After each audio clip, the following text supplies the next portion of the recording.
It is time for the Writer's Block. I'm Jenni Carlson here in the studios of the Oklahoman, joined by Rob Oller from the Columbus Dispatch, columnist there. Rob, how you doing today?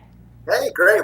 Thanks for having me. Absolutely. Glad to have you join us on the Writer's Block here. And segment one today, we've got to start our lead segment with the NFL Draft.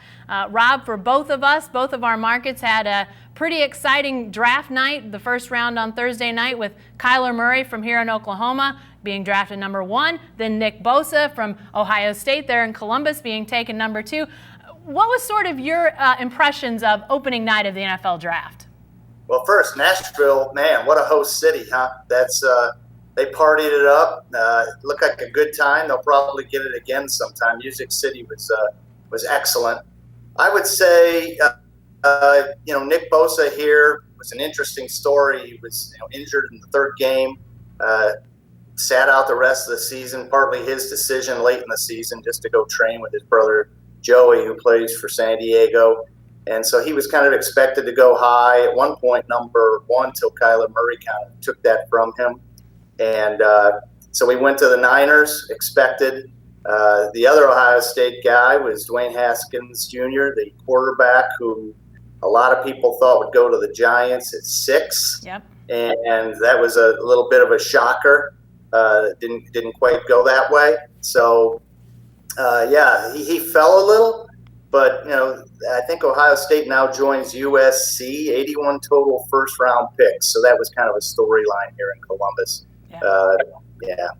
Well, I think that Giants fans might have been a little shocked that Dwayne Haskins wasn't their guy either. I mean, quarterbacks obviously always sort of the talk of the draft, even when defensive players or other players get taken. But, Kyler Murray, the second consecutive number 1 overall pick, taken from Oklahoma, back-to-back Heismans, now back-to-back top first-round draft pick, overall number 1 draft picks for the Sooners. Just felt a little bit like an infomercial for Oklahoma's offense, the lead up to the draft, all the talk about Murray, obviously the reflections on Mayfield and everything that went there.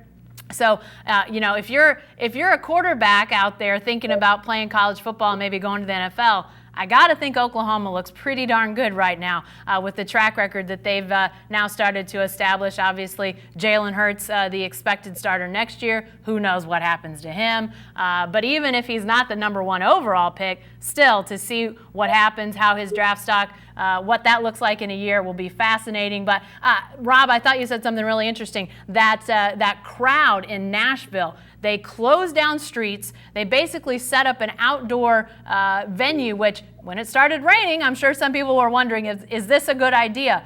But I heard the number 200,000. People are talking about, is the NFL suffering? Are numbers down? People stood like half a mile away from the stage to watch teams make picks every 10 minutes.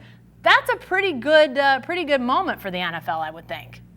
Yeah, and I think it helps that Nashville's sort of a hot, trendy destination city now. So it wasn't just your, Tennessee fans. I know, Tennessee's a big football state. The Vols haven't been great lately, but they still pack that stadium. But I think this probably drew people from all over because it's Nashville, again, Music City. Tootsie's is there. You can have a pretty good honky tonk good time. There you go.